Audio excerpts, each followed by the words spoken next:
দিলীপ ঘোষকে জিজ্ঞেস করুন গরুর দুধ থেকে কতটা সোনা পেয়েছে সর্বপ্রথম। সোনার দাম তো অনেকটা বাড়ছে ওনাদের কৃপাতেই, আমরা সকলে দেখতে পাচ্ছি বিভিন্ন দৃশ্য, ভারতবর্ষটা কিভাবে আস্তে আস্তে পিছনে হাঁটছে। একদম হাজরা মোড়ে আমার বাইক দাঁড় করিয়ে তারপরে যেইভাবে অসভ্যতামি নোংরামি করা হয়েছে, লাথি মেরে সকলকে ফেলে দেওয়া হয়েছে। আমার গাড়ির পিছনে সুমিতদা ছিল, আমার গাড়ির পিছনে আশফাক বলে একটা দাদা ছিল, আমার গাড়ির সামনে জাহাঙ্গীর বলে একটা ছেলে ছিল। ওরা যদি না থাকতো আমি জানি না সেদিন কি হতো, আমার সত্যি জানা নেই। যে যারা আইন, যারা সংবিধান, যারা বাক স্বাধীনতা, যারা এই প্রত্যেকটা জিনিসকে মানে না, যারা নারীদেরকে সম্মান দিতে জানে না, তারা আমার বাংলা সংস্কৃতি বুঝবে? যারা গুন্ডা দমনের বিলের কথা বলছেন, তাদের কাছে গুন্ডা কারা? আমরা যারা কণ্ঠ ছেড়ে প্রতিবাদ করছি চারা, নাকি যারা আমাদেরকে ঘিরে ধরে তার পরবর্তীতে অসভ্যতামি করছে, নোংরামি করছে, মারার চেষ্টা করছে, আমাদেরকে খুন করার চক্রান্ত করছে তারা? আমার মাটি সইবে না, ইউপি বিহার হইবে না, এই কথাটা একটা অত্যন্ত পরিচিত স্লোগানের লাইন ছিল। এবং সেখান থেকে দাঁড়িয়ে এখন হয়তো খুব দুঃখ সহকারে বলতে হচ্ছে যে ইউপি বিহারটা খুব সাকসেসফুলি তারা বানানোর চেষ্টা করেছে এবং হয়তো সেই দিকেই তারা পরিবর্তন করার চেষ্টা করছে। বারবার একটা প্রশ্ন করতে চাইছি যে যখন আমাদের উপর আক্রমণ হয়, সামনে দর্শক হিসাবে পুলিশ দাঁড়িয়েছিল, সেই পুলিশ যদি কালকে আমাদেরকে গুন্ডা মনে করে আমাদেরকে তুলে নিয়ে যাবে। কিন্তু এই বাস্তব গুন্ডা বাহিনী যারা হেলমেট ছাড়া বাইক র্যালি করছিল, যারা আমাদের ব্যানার পেস্টুন ছিঁড়ে দিচ্ছিল, সেই সময় যেই পুলিশটা দাঁড়িয়েছিল, তাদের চোখে কি এরা গুন্ডা নয়? শান্তির আগেই সায়স্তা হবে গুন্ডারা। সোমবার থেকেই গুন্ডা দমন বিল লাগু হবে। গুন্ডা দমন বিল লাগু হবে, কিন্তু বিজেপির বিভিন্ন চেলাপোলারা গুন্ডামি করবে রাজপথে এবং সেখানে হেনস্থা করা হবে মহিলা থেকে শুরু করে পুরুষ সকলকে। এবং বিষয়টা হচ্ছে যে যদি আপনি কণ্ঠ ছেড়ে বাস্তব কথা বলেন, তখন এই গুন্ডা দমন বিল আপনাদের উপর অ্যাপ্লাই করে আপনাদের কণ্ঠস্বর রুখে দেওয়া হবে। এটাই কি মূল চক্রান্ত? আমরা বারবার এই প্রশ্নটা তুলছি। আপনারা দেখেছেন এই দৃশ্য, যে আমরা যেইভাবে জাস্টিসকে সামনে রেখে আমরা জাস্টিস চেয়েছি, সেই 13 জন কন্যা সন্তান যাদের উপর পৈশাচিক অত্যাচার হলো, তাদের জন্য, জাস্টিসের জন্য আমরা সকলে যখন মাঠে নেমেছিলাম, তার পরবর্তীতে যে দৃশ্য দেখলাম যে সেখানে কিছু গুন্ডারা, কিছু লুম্পেনরা এসে যেইভাবে নারী পুরুষ নির্বিশেষে সকলকে হেনস্থা করেছে। আপনারা এই দৃশ্য দেখেছেন যে একদম হাজরা মোড়ে আমার বাইক দাঁড় করিয়ে তারপরে যেইভাবে অসভ্যতামি নোংরামি করা হয়েছে, লাথি মেরে সকলকে ফেলে দেওয়া হয়েছে। আমার গাড়ির পিছনে সুমিতদা ছিল, আমার গাড়ির পিছনে আশফাক বলে একটা দাদা ছিল, আমার গাড়ির সামনে জাহাঙ্গীর বলে একটা ছেলে ছিল। ওরা যদি না থাকতো আমি জানি না সেদিন কি হতো, আমার সত্যি জানা নেই। আমি যখন পড়ে গেছি তার পরবর্তীতে সেখানে কৌস্তব বলে একজন ছিল। আমাদের এই 5 জন 7 জন 10 জন যারা আমাকে সেই সময় ঘিরেছিল, তারা যদি না থাকতো আমার সত্যি জানা নেই যে সেখান থেকে আমরা কি পরিস্থিতিতে বেরাতাম বা আদৌ বেরাতে পারতাম কিনা। যেইভাবে নারীদেরকে সামনে রেখে নোংরামি করা, হেনস্থা করা, ডিম ছোড়া, হাতে অস্ত্র নিয়ে তার পরবর্তীতে আক্রমণ করা, এবং এদের কাছে যারা গুন্ডা দমনের বিলের কথা বলছেন, তাদের কাছে গুন্ডা কারা? আমরা যারা কণ্ঠ ছেড়ে প্রতিবাদ করছি চারা, নাকি যারা আমাদেরকে ঘিরে ধরে তার পরবর্তীতে অসভ্যতামি করছে, নোংরামি করছে, মারার চেষ্টা করছে, আমাদেরকে খুন করার চক্রান্ত করছে তারা? সেখানে দাঁড়িয়ে আপনারা নিজেরা এই প্রশ্নটা একবার নিজেদেরকে করুন না। আমি বারবার একটা কথা বলতে চাইছি যে কোনো মহিলাকে যদি একদম যখন ভোরের আলো, যখন আলো রয়েছে, সকাল আমরা প্রত্যেকে জানি যে সময় ঘটনাটা ঘটেছে তখন অন্ধকার হয়ে যায়নি, অন্ধকারের আগেই যদি এইভাবে ঘিরে ধরে রাজপথে একদম লোকজনদের মাঝখানে এইভাবে হেনস্থা করা যায়, এরা রেপিস্ট মানসিকতার লোক কি নয়? আমি বারবার একটা কথা বলছি, সেখানে যদি আমাদের ছেলেপুলেরা না থাকতো, ছেলে মেয়েগুলোর কি হতো?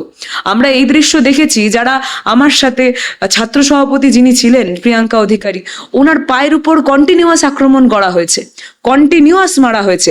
আপনারা দেখেছেন অর্ণবদা, পাপাদা যিনি যুব সভাপতি, উনি যখন একটা মহিলাকে বাঁচাতে যাচ্ছেন তখন তার বুকে এমন ভাবে মারা হয়েছে যে বুকে এখনো দাগ রয়েছে। সেটা SSKM এ যখন আমরা যাই তখন আমাদের বেসিক ট্রিটমেন্ট, ইনজেকশন দিয়ে তার পরবর্তীতে ছেড়ে দেওয়া হয়।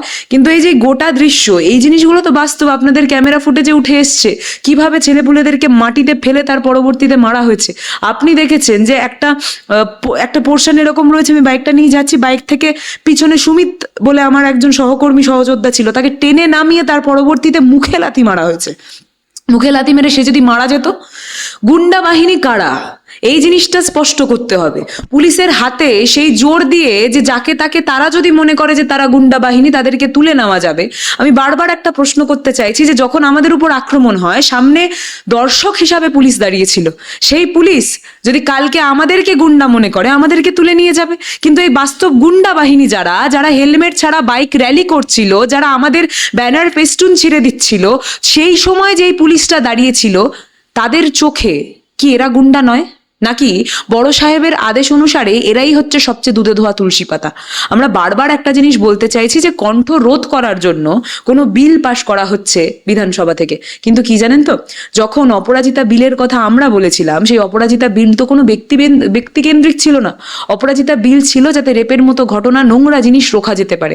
অপরাজিতা বিল ছিল যাতে নারীরা সুরক্ষিত থাকতে পারে এই বাংলা থেকে। কিন্তু সেই বিল পাশ হতে দেয়নি বিজেপির বিভিন্ন নেতারা। কেন দেয়নি এখন বোঝা যাচ্ছে, কারণ সেই বিল যদি পাশ হয়ে যেত, এইসব লুম্পেন, গুন্ডা, ডাকাত, রেপিস্টরা, এদেরকে কিন্তু টেনে হিচড়ে তার পরবর্তীতে জেলখানায় নিয়ে যাওয়া হতো। এই পৈশাচিক চিন্তা ভাবনার ধারক এবং বাহকরা হয়তো এই বাংলার বুকে খুলেআম ঘুরতে পারতো না মমতা বন্দ্যোপাধ্যায়ের শাসনকালে।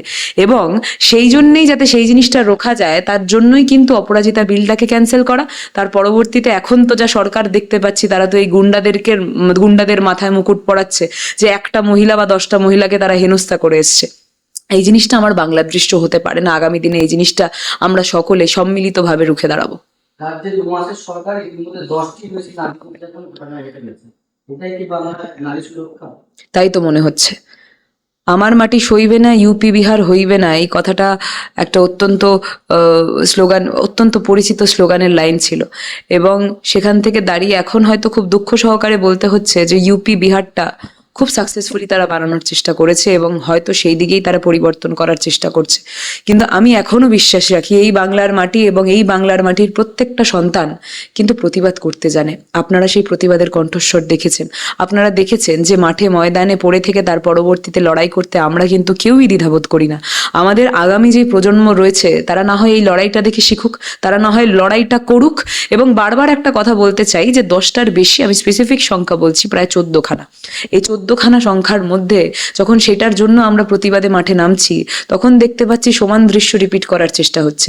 কখনো শুনেছেন তৃণমূল কংগ্রেসের শাসনকালে যেই র্যালিটার হওয়ার পারমিশন স্বয়ং কোর্ট দিয়েছে, সেই কোর্টের পারমিশন মেনে যখন র্যালি হচ্ছে, সেই র্যালির মাঝখানে শাসক দলের লুম্পেনরা, নোংরা বদমাশরা, গুন্ডারা সেটার মধ্যে ঢুকে ডিম ছুটছে, ইট পাটকেল ছুটছে, হাতে নাকলস নিয়ে তার পরবর্তীতে মারছে, টিউবলাইট নিয়ে আমাদের ছেলেপুলেদেরকে মারা হচ্ছে, বিভিন্ন অস্ত্র নিয়ে তার পরবর্তীতে হামলা করা হচ্ছে। এই বাংলা কোনোদিন পাবো দেখে? ভবানীপুরে যখন সমাজনীতি বিরোধী দলটা ছিল, তখন মিছিল করেছিল, আপনারা মাইকে গান বাজিয়েছিল। এই নোংরামিটা কারা করেছিল? 5টা ফটো তুলে দিক না।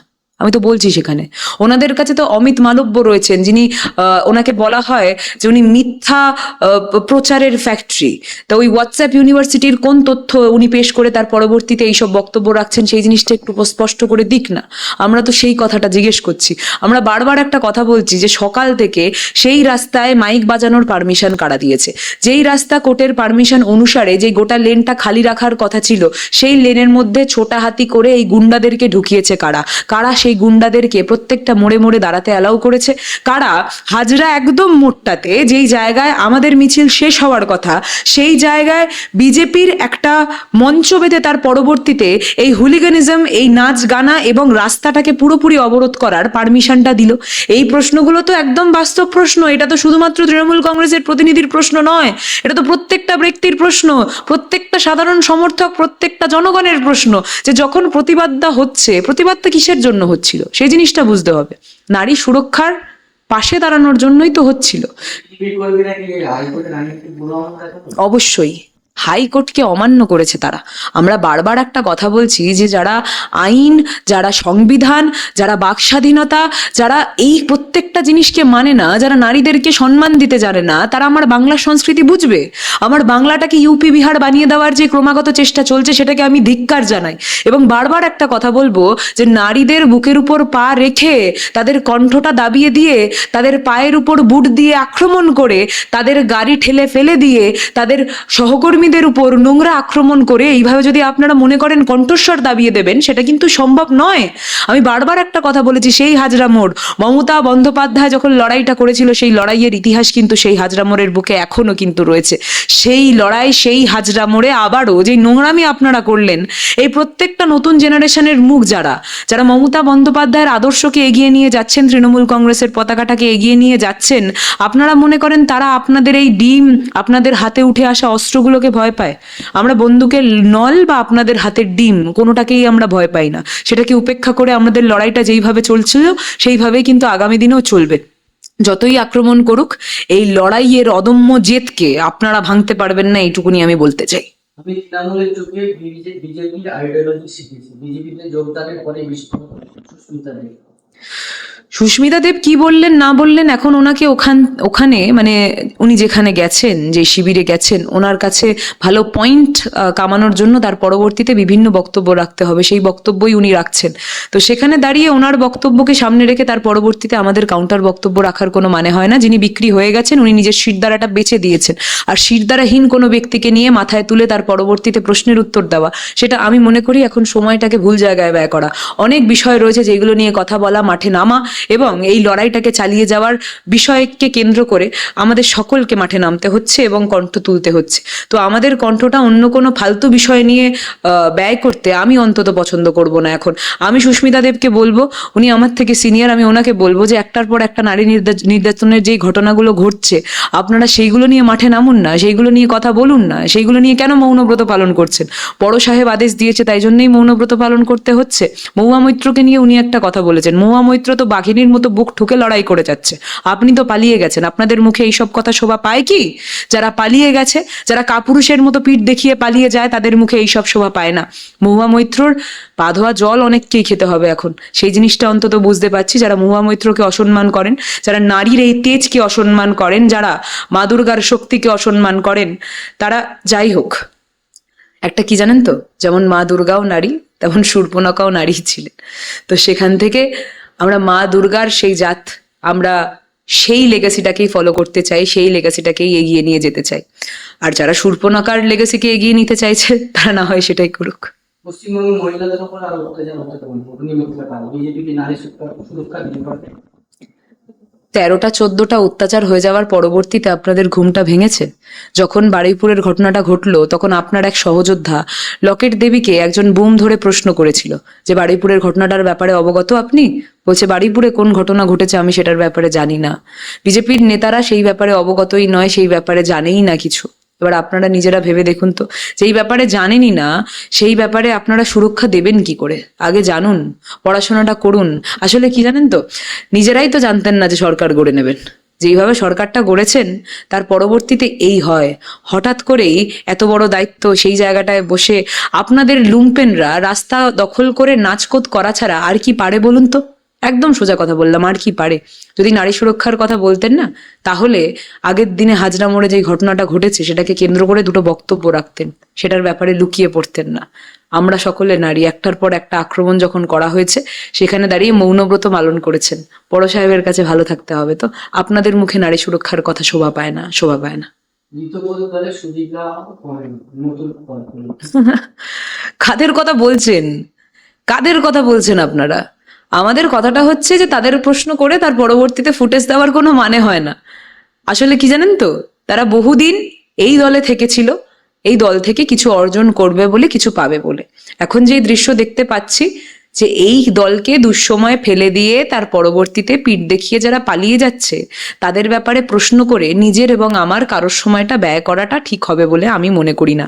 এবং আলাদাভাবে এই জিনিসটা বারবার এই কারণেই বলছি, আপনাদের সকলকে বুঝতে হবে, সেটা সুদীপ রাহা হোক বা কোহিনুর মজুমদার, যদি তৃণমূল কংগ্রেস, মমতা বন্দ্যোপাধ্যায়, অভিষেক বন্দ্যোপাধ্যায় না থাকতো, এই নামগুলো কি আপনি চিনতে পারতেন?